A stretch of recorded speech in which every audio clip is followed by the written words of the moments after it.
प्यारे दोस्तों, आज हम बात करेंगे एक शहजादी का गुलाम से जिना और बिच्छू वाली कब्र का। पूरा वाकया जानने के लिए वीडियो को आखिर तक ज़रूर देखें और अगर अब तक इस वीडियो को लाइक नहीं किया है तो जल्दी से इस वीडियो को लाइक करें। तो दोस्तों शुरू करते हैं आज की वीडियो। दोस्तों, कहा जाता है कि किसी मुल्क का एक बादशाह था और उसके खूबसूरत बहुत ही हसीन बेटी थी और उस बादशाह का एक गुलाम था जो हाथियों का रखवाला था और अच्छी तरह से जानता था कि किस तरह से हाथियों को काबू में रखना है। वो गुलाम जो जवानी के आलम में था, उसने एक बार बादशाह की बेटी को देख लिया था जब वो हाथी पर सवार होकर सैर के लिए निकले थे। जब गुलाम उसको पहली बार देखा तो उस पर फिदा हो गया और जब भी टहलने के लिए निकलती तो वो गुलाम उसको ताकता रहता था और चाहता कि उससे बात की जाए और किसी तरह ये मेरी हो जाए, और ये उसकी दिली तमन्ना हो गई थी। गुलाम की हैसियत ही नहीं थी कि बादशाह से उसकी बेटी का रिश्ता मांगता कि अगर शहजादी उसे पसंद कर लेती तो बादशाह को उसकी बात माननी पड़ती। दोस्तों, वो लड़का तो था एक गुलाम, लेकिन वो जवान था और बहुत ही ज्यादा हट्टा कट्टा था और देखने में कोई शहजादा जैसा लगता था। एक दिन उसने अपने साथियों से मशवरा किया कि मुझे बादशाह की बेटी से मोहब्बत हो गई है। शहजादी को जब से देखा है मैं उसका दीवाना हो गया हूँ। एक पल के लिए भी चैन नहीं आता। बस चाहता हूँ कि किस तरह से शहजादी को हासिल कर लूँ। उसके साथियों ने कहा, तुम्हारा दिमाग तो ठीक है, बादशाह को अगर तुमने बता दिया तो तुम्हें जिंदा आग में जला देगा और तुम जानते हो ना कि बादशाह हर बात की सजा कितनी भयानक देता है। और उसने दिल में तय कर लिया था कि कुछ भी हो जाए, मैं आग में जला दिया जाऊं, लेकिन उसे शहजादी को हासिल करना ही है। एक दिन शहजादी जंगल की सैर के लिए निकले तो गुलाम उसके पीछे आहिस्ता आहिस्ता चलता रहा। उसने एक चालाकी की थी, जहाँ से हाथियों को गुजरना था वहाँ उसने कांटे बिछा दिए। जाहिर सी बात है कि एक कांटा नहीं तो दूसरा कांटा तो हाथी को जरूर चुभना ही था, और यही हुआ। उसका मंसूबा कामयाब हो गया। शहजादी हाथी पर सवार हरे भरे जंगल के खूबसूरत माहौल को देख रही थी कि अचानक हाथी ने जोरदार चिंगार लगाई। उसके पैर में कांटा घुस गया था और वहाँ पर तो शहजादी का कोई खादिम भी नहीं था जो उसकी मदद के लिए आता। मौका देखकर दौड़ता हुआ हाथी के पैरों के पास आ गया। गुलाम जानता था कि हाथी को कैसे काबू किया जाए। यहाँ पर शहजादी तो बौखलाई हुई थी। गुलाम ने चालाकी से कांटा निकाल दिया और वो हाथी पुरसुकून हो गया। अब शहजादी इतना खुश हुई कि हाथी से नीचे उतर आए, और वो जानती थी कि वो गुलाम उसके महल में काम करता है और उसको ना जाने कितने दिनों से देख रहा है। उसने पहली बार उस नौजवान को देखा तो उसके हुस्न को देखकर वह भी दीवानी हो गई और वो समझ रही थी कि वो कोई शहजादा है, लेकिन वो शहजादा नहीं था, वो तो उसका खादिम था। शहजादी उसके इश्क में मुब्तला हो चुकी थी। वो नहीं चाहती थी कि वो नौजवान उसकी नज़रों से दूर हो जाए। उसने कहा कि तुम कहाँ रहते हो? तो वो कहने लगा कि मैं आपके महल में काम करता हूँ। शहजादी ने कहा, क्या तुम कोई शहजादा नहीं हो? उसने कहा, नहीं, बल्कि मैं आपके महल में मौजूद हाथियों को संभाल लेता हूँ। इसी वजह से यह हाथी मेरे काबू में आ गया है। शहजादी ने कहा कि तुमने तो बहुत बेहतरीन काम किया है। मेरे वालिद साहब तुमसे बहुत खुश होंगे। और उससे बातें करते करते इतना गुम हो गई कि उसको पता ही नहीं चला कि रात का अंधेरा फैल चुका है। उस गुलाम ने कहा, शहजादी, इस वक्त आपके जंगल से बाहर निकलना तो ठीक नहीं है। अगर आप बुरा ना माने तो आज रात यही जंगल में गुजार लें। मैं किसी से डरता नहीं हूँ और मेरे होते हुए कोई दरिंदा आपको नुकसान नहीं पहुँचा सकता, और ये मेरा आपसे वादा है। शहजादी तो पहले ही उनसे मोहब्बत कर बैठी थी। वो जो कह रहा था उसकी बात मानती गई, यहाँ तक कि उसका इरादा उसके साथ ज़िनाकारी करने का था, और दोनों एक दूसरे में ऐसे गुम हुए कि जिना कर बैठे। और गुलाम काफी परेशान हुआ कि शहजादी और मैं तो ऐसा काम कर चुके हैं जिसके लिए बादशाह कभी हमें माफ नहीं करेंगे। सुबह हुई तो उसने शहजादी से कहा, आप इतने बड़े मुल्क की शहजादी हैं और मैं आपका गुलाम, और क्या आपके अब्बा जान मुझे कबूल करेंगे? आपके और मेरे दरमियान ताल्लुक बन चुका है और उसकी सज़ा तो बहुत सख्त हो गई। तो वो कहने लगी, नहीं, सज़ा नहीं मिलेगी, क्योंकि मैं जो चाहती हूँ मेरे अब्बा जान वही करते हैं। मैंने तुम्हें पसंद किया है और मैं अपने अब्बा जान से तुम्हारे लिए सिफारिश करूँगी, लेकिन उसके लिए तुम्हें मेरे अब्बा जान के पास जाना पड़ेगा। उसने कहा, ठीक है। उसी परेशानी के आलम में वो दोनों यही फैसला कर चुके थे कि परेशान होने से अच्छा है कि बादशाह की खिदमत में जाकर दरखास्त की जाए, फिर चाहे किस्मत में आग में जलना नसीब हो या फिर बादशाह के बेटी नसीब हो। शहजादी ने कहा, मैं शादी तो सिर्फ तुमसे ही करूंगी, इसीलिए तुम मेरे बाबा से मिलो। वो गुलाम उसको लेकर महल चला गया और बादशाह की खिदमत में हाजिर हुआ। बादशाह ने उसके आने की वजह पूछी तो गुलाम ने उसको सारा किस्सा सुना दिया और बोला कि कल रात आपकी बेटी मेरे साथ जंगल में थी। उसने कहा, बादशाह सलामत जान की आमान हो तो आपकी बेटी का निकाह मुझसे कर दे तो मुझ पर एहसान होगा। मैं उससे मोहब्बत करता हूँ और वो भी मुझे चाहती है। अब बादशाह को बहुत गुस्सा आया और उसने कहा, अपनी हैसियत देख और मेरी हैसियत देख। बादशाह ने सोचना शुरू कर दिया कि अब उस गुलाम को क्या जवाब दूं। उसने मुझ पर एहसान किया है, मेरी बेटी की जान बचाकर। बादशाह ने बेटी को दरबार में बुलाया और कहा, क्या तुम भी उसे पसंद करती हो?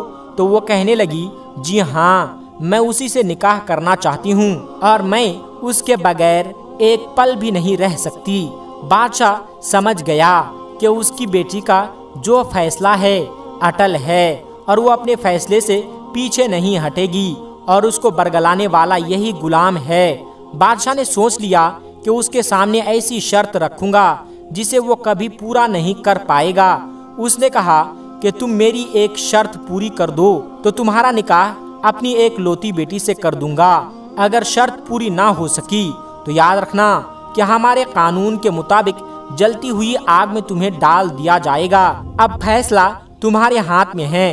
बादशाह ने उसको शर्त बता दी कि तुम कहीं से भी 2 बोरी बिच्छू भर कर ले आओ तो तुम्हारी शादी अपनी बेटी के साथ कर दूंगा, वरना आग में जलने के लिए तैयार रहना। बादशाह ने यह शर्त उसके लिए रखी थी कि इतनी ज्यादा बिच्छू इकट्ठी करके ला नहीं सकता। उसने कहा, जाओ और शर्त पूरी करो। परेशानी के आलम में वो नौजवान घर आया। जब उसके बाप ने उस पर नजर डाली तो कहने लगा, बेटा तुम बहुत परेशान हो। उसने कहा, बाबा मुझसे बहुत बड़ी गलती हो गई है। इस मुल्क की शहजादी से मोहब्बत कर बैठा हूँ और मोहब्बत ही नहीं, मोहब्बत में उसके साथ ऐसा काम कर चुका हूँ जिसकी सजा बादशाह मुझे बहुत सख्त देंगे। मैंने उनको अभी नहीं बताई है, बस उनसे इस बात का जिक्र किया है कि मैं उनकी बेटी से निकाह करना चाहता हूँ। बाप अपने बेटे से बहुत नाराज हुआ और कहा कि मेरे बेटे, मेरी तरबियत तो ऐसी नहीं थी कि तुम एक शहजादी के इश्क में गिरफ्तार होकर ज़िनाकारी करो। तुमने ऐसा क्यों किया जो कि हमारे दीन में हराम काम है और तुमने वो हराम कारी कर ली है। उसने कहा, लेकिन बाबा अब मैं क्या करूं?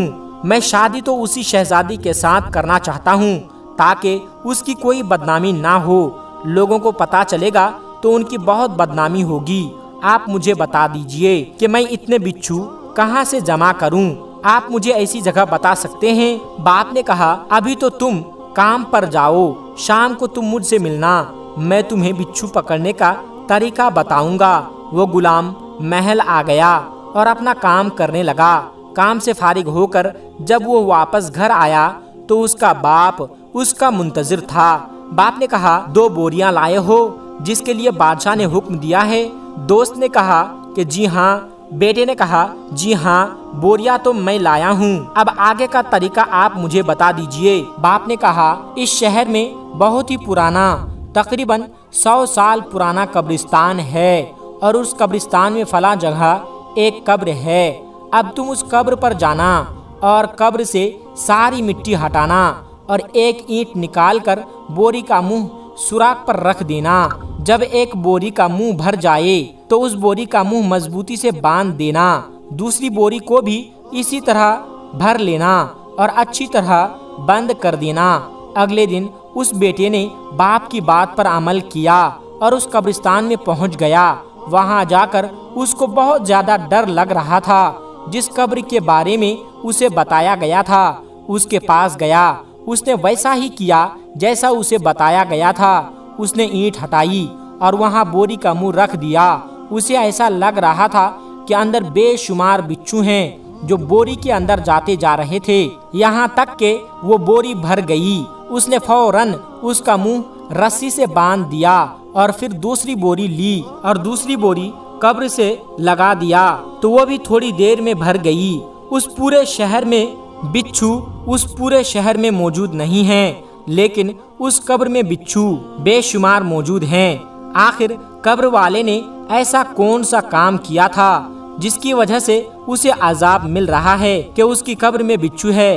बहरहाल वो दोनों बोरियां भरकर वो बादशाह के सामने हाजिर हुआ तो बादशाह बहुत हैरान हुआ और परेशान हुआ और कहा कि तुम दोनों आखिर ये काम और ये बोरियां कहां से पकड़ कर लाए हो। दोस्त ने बता दिया, एक ऐसा कब्रिस्तान जो इस शहर में मौजूद है उसमें कब्र है और उस कब्र के बारे में मुझे मेरे बाबा ने बताया है।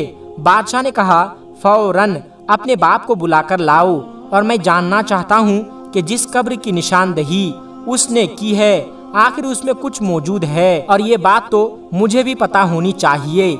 ऐसा लग रहा है कि बादशाह को ये बात मालूम है, लेकिन उसके बाप के मुंह से इस तरह की बात सुनना चाहता था। उस लड़के ने अपने वालिद साहब को बुलाया। शहजादी भी वहाँ मौजूद थी और सारे दरबारी भी मौजूद थे कि उसकी वालिद साहब, आप जानते हैं कि उस कब्र में बिच्छू मौजूद हैं? तो कहने लगे, तभी तो मैं अपने बेटे को वहाँ पर पहुँचाया।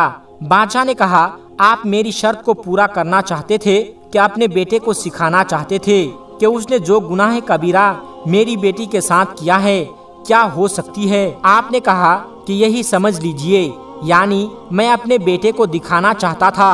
बादशाह ने कहा, बताइए, तमाम दरबारियों को यह बात बताइए। दोस्तों, बाप ने बताना शुरू किया कि बेटा, तुम जिस कब्र से बिच्छू भरकर लाए हो और जहां बिच्छू की कितनी तादाद है कि 2 बोरियां भर गए, यकीन करो जो कि कब्र वाले ने गुनाह कबीरा किया है। मैंने कहा, अब्बा जान, कौन से गुनाह कबीरा?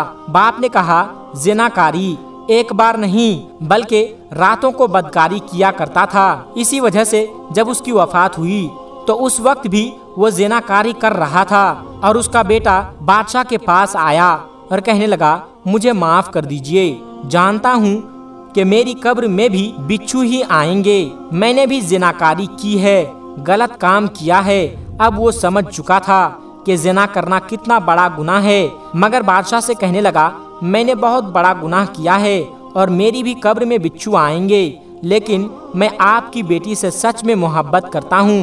बादशाह ने कहा, तुमने अनजाने में गलती की है, लिहाजा तुम्हें सजा जरूर मिलेगी और 100 कोड़े मारे जाएंगे और तुम ही नहीं बल्कि मेरी बेटी को भी 100 कोड़े मारे जाएंगे। यानी जल्लादों को हुक्म दिया कि उसकी बेटी और उस लड़के को 100 कोड़े मारे जाएं और दोनों को कोड़े मारे गए। शहजादी निढाल हो गई थी, लेकिन क्योंकि ऐसा अमल कर चुकी थी दोस्तों, ये सजा मिलना जरूरी थी। बादशाह ने कहा कि तुम दोनों को तौबा व इस्तिग़फ़ार करनी है और हमसे माफ़ी ना मांग सकते हो। अल्लाह ताला से माफ़ी मांगो कि अगर तुम्हारी मोहब्बत सच्ची है तो तुम दोनों मिलोगे और उसके बाद खुशी खुशी अपनी बेटी की शादी उस गुलाम से कर दूंगा। दोस्तों, उसके बाद कुछ दिनों के अंदर उन दोनों की शादी हो गई और वो दोनों खुशी खुशी जिंदगी गुजारने लगे।